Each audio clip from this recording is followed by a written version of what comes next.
students, welcome to the new session of Smita classes. Today we will be dealing with the first chapter of class 9th history, the French Revolution. I have already given the two videos of this chapter, part 1 and part 2. Today I will be giving you the third part of this chapter, that France abolishes monarchy and becomes a republic. But before that we will read about reading political symbols. जितने भी majority of main and women थे France में, वो लोगों को ज्यादातर लोग अनपढ़ थे, पढ़ना लिखना उनको नहीं आता था, इसीलिए लोगों को समझाने के लिए इमेजेस सिंबल्स का फ्रिक्वेंटली यूज किया जाता था, ताकि उनको जो प्रिंटेड या कम्युनिकेटेड वर्ड्स देंगे उसकी जगह उनको सिंबल्स का यूज किया जाता था, उनको समझाने के लिए, इम्पोर्टेंट आइडिया उनको कन्वे करने के लिए। तो ऐसे ही कुछ पेंटिंग्स, ली बार्बियर करके एक पेंटर थे, उनने कुछ पेंटिंग्स बनाई जिसकी मदद से डिक्लेरेशन ऑफ राइट्स में जो भी पॉइंट्स दिया गया था उनको समझाने के लिए लोगों को सिंबल्स के थ्रू समझाया गया, पेंटिंग्स के थ्रू। उसमें पहला पेंटिंग था ब्रोकन चेन। ब्रोकन चेन का मतलब था एक्ट ऑफ बिकमिंग फ्री। वहां पे स्लेवरी चलता था, स्लेव्स थे पहले से, उनको फ्री कर दिया गया, इसीलिए ब्रोकन चेन से दिखाया गया। द बंडल ऑफ रॉड्स और फैसेस, कुछ रॉड्स को बंडल करके दिखाया गया। हाँ, उसमें बताया गया स्ट्रेंथ लाइज इन यूनिटी, कि एक साथ मिलकर रहेंगे तो टूटेंगे नहीं, जैसे यहाँ पे हमारे इंडिया में भी बताते हैं ना स्टोरी में, एक साथ रहेंगे तो टूटेंगे नहीं, उसी तरह कई लकड़ियों का मिला के एक गट्ठर बनाया गया। The I with in a triangle radiating light, एक ट्राइंगल बनाया गया जिससे लाइट रेडिएट हो रहा है, उसके भीतर एक आई है।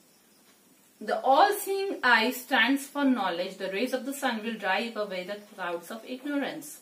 बोला कि उसमें जो बीच में जो आंख है वो नॉलेज के लिए स्टैंड करता है। नॉलेज सब कुछ देखता है, सब कुछ जानता है। ऑल सीइंग आईज जो सब कुछ अपने चारों तरफ देख रहा है और नॉलेज गेन कर रहा है कि क्या सही है क्या गलत है, और उस ट्रायंगल के बाहर लाइट रेडिएट हो रहा है। इसका मतलब जो अज्ञानता का अंधकार है, बादल है अज्ञानता के हमारे जीवन के ऊपर, वो हट जाएंगे। स्केप्ट्रे, सिंबल ऑफ रॉयल पावर।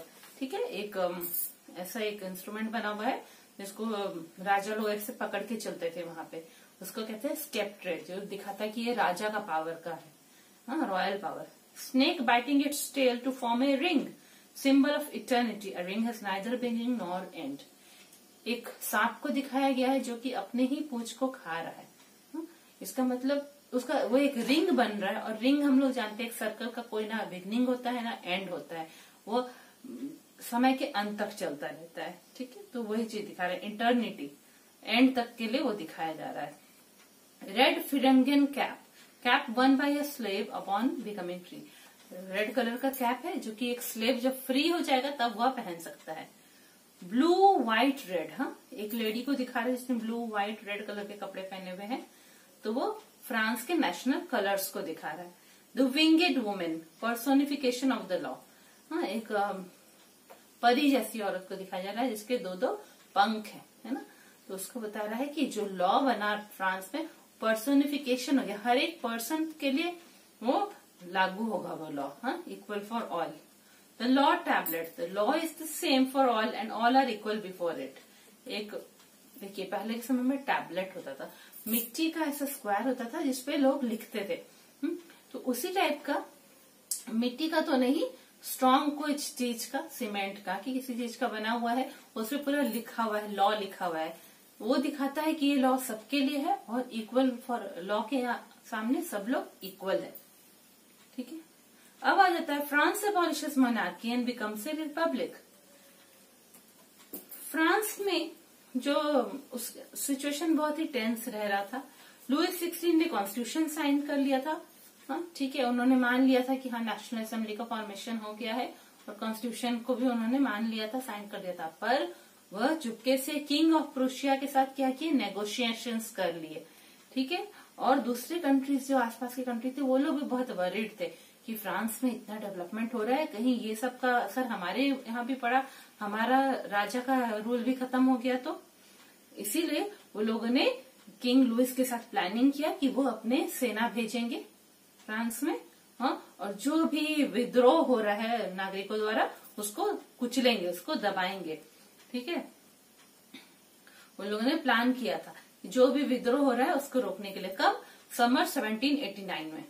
पर यह होता उसके पहले ही नेशनल असेंबली ने वोट कर दिया। ठीक है, मतलब कि ये होने का था पर ये सब तो हो नहीं पाया। उसके बाद क्या हुआ, अप्रैल 1792 आया, उस समय नेशनल असेंबली में वोटिंग हुआ और वोटिंग में उन लोगों ने ये डिस्कस किया कि हम लोग प्रूशिया और ऑस्ट्रिया के खिलाफ युद्ध करेंगे, क्योंकि लोगों को पता चल गया था कि प्रूशिया और ऑस्ट्रिया के सैनिक आएंगे विद्रोह रोकने के लिए। Thousands of volunteers thronged from provinces to join the army, है ना। बहुत सारे वॉलंटियर आए कि हाँ ठीक है हम आर्मी ज्वाइन करेंगे और जाके प्रूशिया और ऑस्ट्रिया के खिलाफ लड़ाई करेंगे। थाउजेंड्स ऑफ वॉलंटियर्स आए अलग अलग डिस्ट्रिक्ट से। वो लोग इस वार को कैसे ले रहे थे, war of the people against kings and aristocracies all over Europe.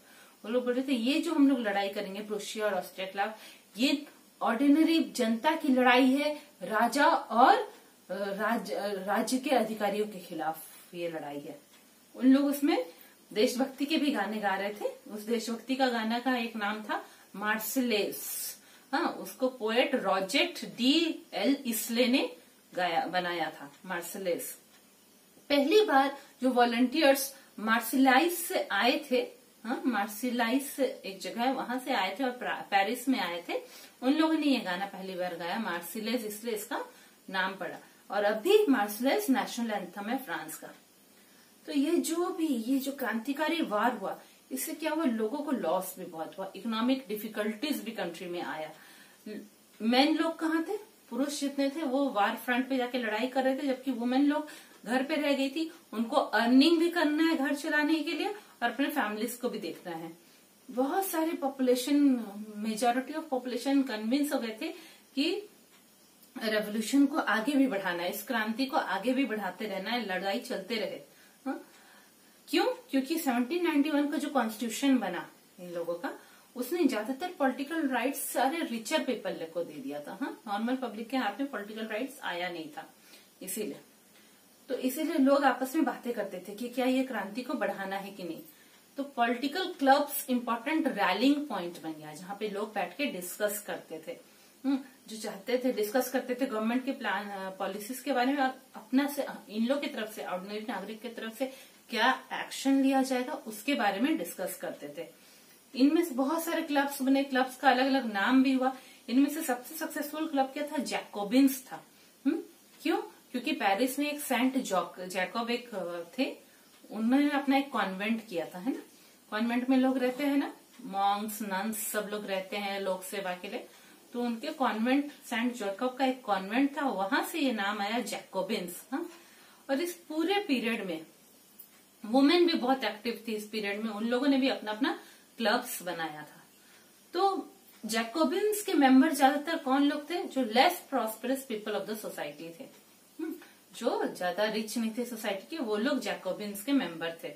उसमें छोटे छोटे शॉपकीपर थे, आर्टिजन्स थे, जैसे जो जूते बनाते हैं, शू मेकर्स, पेस्ट्री कुक्स जो पेस्ट्री बनाते हैं, वॉच मेकर्स थे, प्रिंटर्स थे, जो प्रिंट करते थे न्यूज़पेपर वगैरह, सर्वेंट्स थे, डेली वेज के वर्कर्स भी थे। ये सारे कोई उसके मेंबर्स थे। और उनके लीडर का नाम था मैक्सिमिलियन रॉबेस्पियर। ठीक है, एक बड़ा ग्रुप जैकोबिन्स का डिसाइड किया और उन लोगों ने लॉन्ग स्ट्रिप्ड ट्राउजर्स पहनना शुरू किया। लंबे लंबे ट्राउजर पहनने शुरू किए जिनमें स्ट्रिप डिजाइन होगा। ज्यादातर वो ट्राउजर्स कौन पहनता था, ये जो डॉक वर्कर्स रहते थे, मतलब जो शिप पे काम करते थे, वो वर्कर्स पहनते थे। तो इस तरह का इन लोगों ने पहनना शुरू किया ताकि अपने आप को ये दूसरे जो फैशनेबल लोग हैं सोसाइटी के उनसे अलग दिखाने के लिए, स्पेशली जो राजा के लोग थे, नोबल्स लोग थे, हाँ, जो कि क्या पहनते थे, नी ब्रीचेस पहनते थे, ऐसे ट्राउजर, चिपका हुआ ट्राउजर पहनते थे जो उनकी नीज तक आए। हाँ, तो वो लोग दिखाना चाहते थे नहीं हम लोग भी फैशनेबल है, अलग तरीके के हैं, इसलिए ये लोग स्ट्रिप ट्राउजर्स पहनना शुरू किए। ठीक है,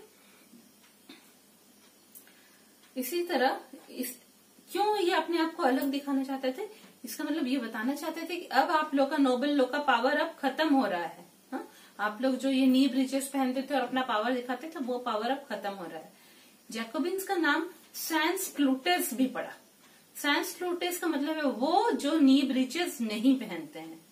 सैंस क्लूटेस मेन उसके साथ में क्या पहनते थे, रेड कैप भी पहनते थे। रेड कैप क्या दिखाता था, लिबर्टी दिखाता था, फ्रीडम दिखाता था। वुमेन लोग अलाउड नहीं था, वुमेन लोग को परमिशन मिलता है ये सब पहनने का। उसके बाद जब समर 1792 हुआ तब ये जैकोबिन्स प्लान किए कि चलो बहुत सारे पेरिस के लोगों का हम लोग मार डालेंगे। क्यों? Insurrection of a large number of Parisians, बहुत जो क्योंकि ये लोग बहुत गुस्सा थे कि बहुत हाई प्राइस हो रहा था, फूड का प्राइस बहुत बढ़ जा रहा था, ब्रेड का प्राइस बहुत बढ़ जा रहा था। इसीलिए इन लोगों ने सोचा कि रॉयल लोगों को अब मारना होगा। इसीलिए 10 अगस्त के मॉर्निंग को ये लोग पैलेस ऑफ ट्यूलेरीज में सब पूरा भीड़ घुस गया तूफान की तरह, और किंग के गार्ड को पहले मार दिया गया, फिर किंग को हॉस्टेज बना लिया गया बहुत घंटे तक। उसके बाद असेंबली में डिस्कस हुआ और किंग के फैमिली को, पूरे रॉयल फैमिली को क्या किया, जेल में डाल दिया गया। उसके बाद इलेक्शंस हुआ और अब हर आदमी को वोट करने का चांस मिला, जो भी 21 ईयर्स से ऊपर थे, चाहे वो रिच हो कि पुअर हो। अब जब नया असेंबली बना वो कहलाया कॉन्वेंशन। ठीक है, 21 सितंबर 1792 में उन्होंने बोला कि अब फ्रांस से मोनार्की खत्म हो गया, राजा का रूल खत्म हो गया और अब फ्रांस एक रिपब्लिक है। रिपब्लिक कैसा होता है? रिपब्लिक ऐसा गवर्नमेंट होता है जिसमें लोग अपने गवर्नमेंट को इलेक्ट करते हैं और जो हेड ऑफ द गवर्नमेंट होता है उसको भी लोग इलेक्ट करके भेजते हैं। कोई हेरिडिटरी मोनार्क नहीं होता है। हेरिडिटरी मोनार्क में क्या होता है, राजा का बेटा ही राजा बनेगा, पर इसमें ऐसा कुछ नहीं था। रिपब्लिक में क्या है, जिसको लोग इलेक्ट करेंगे उनको वो भेजेंगे। ठीक है, और उसके बाद लुइस 16 का क्या हुआ? लुइस 16 को एक कोर्ट ने फांसी की सजा सुनाई। किसके लिए? On the charge of treason. Treason का मतलब है अपने ही कंट्री से गद्दारी करना, अपने ही गवर्नमेंट से, अपने ही कंट्री से गद्दारी करने के लिए। तो वो ट्रीजन उनके ऊपर आरोप लगाया गया।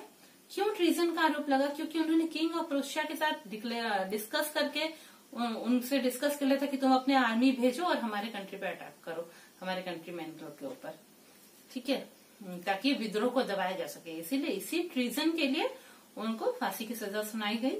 और 21 जनवरी 1793 में सबके सामने पब्लिकली प्लेस डी ला कॉन्कॉर्ड है, वहां पे उनको फांसी दे दी गई।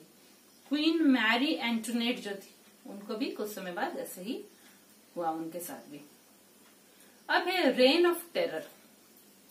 अब तो कन्वेंशन बन गया था, असेंबली का नाम कन्वेंशन बन गया था, पर 1793 से 94 का जो पीरियड है उसको रेन ऑफ टेरर कहते हैं, मतलब पूरा आतंक का समय।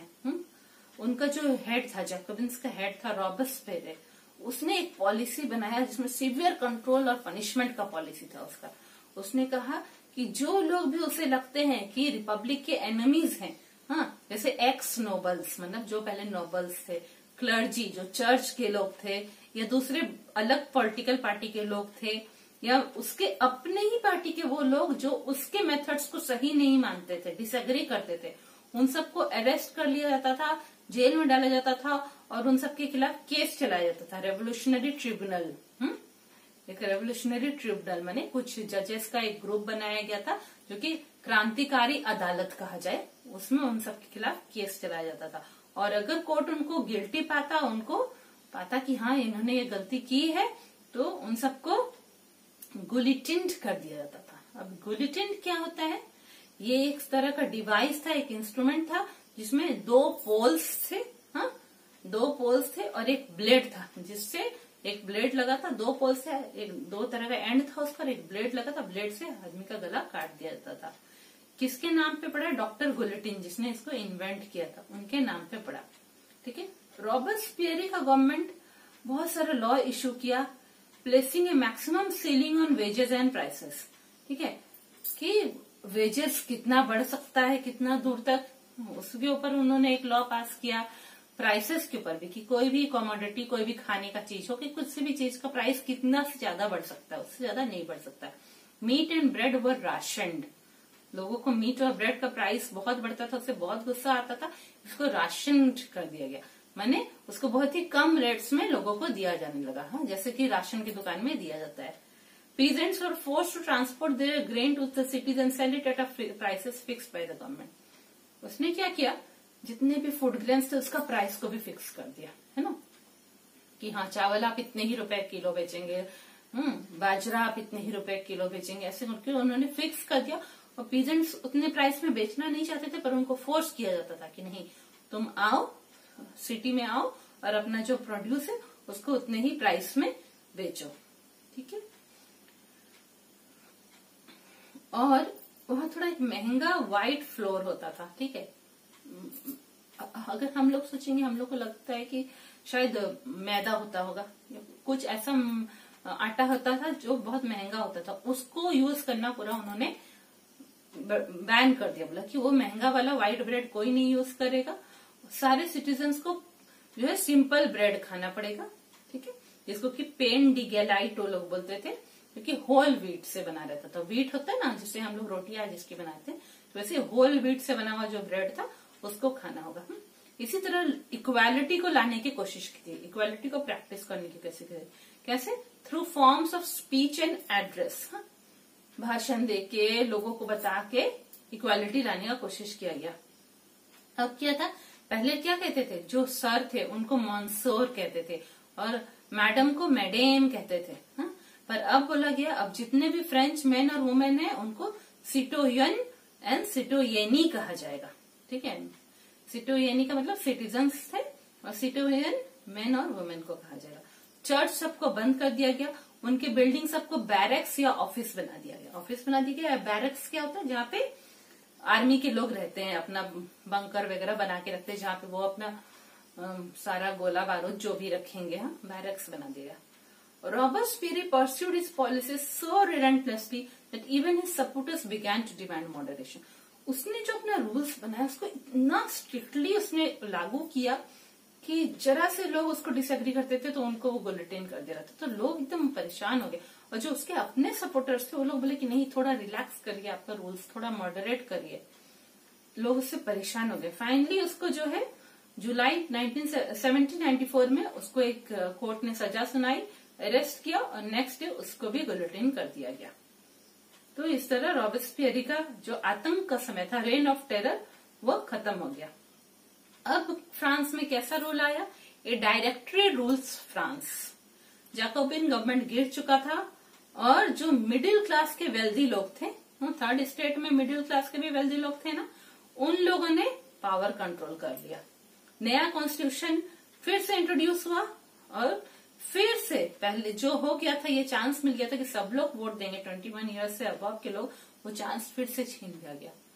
बोले जो रिचर लोग हैं वो लोग ही वोट दे पाएंगे। It provided for 2 elected legislative councils. दो तरीके का उनका हाउस बना, जैसे हम लोग के यहाँ पे पार्लियामेंट में होता है, इसी तरह उनका 2 लेजिस्लेटिव काउंसिल बना जिसमें लोगों को इलेक्ट करके भेजा जाने लगा। फिर ये लेजिस्लेटिव काउंसिल के लोग एक डायरेक्टरी बनाए। डायरेक्टरी क्या था, एक ऐसा डिपार्टमेंट था जो कि एक एग्जीक्यूटिव मेड ऑफ 5 मेंबर्स। ये दोनों हाउसेस से, दोनों काउंसिल से कुछ लोगों को इलेक्ट किया गया। वो लोग 5 लोग मिलके एक मेंबर, 5 लोग मिलके एक ग्रुप बनाए जिसको कि डायरेक्टरी कहा गया, ठीक है। This was meant as a safeguard against the concentration of power in a one man executive as under the Jacobins.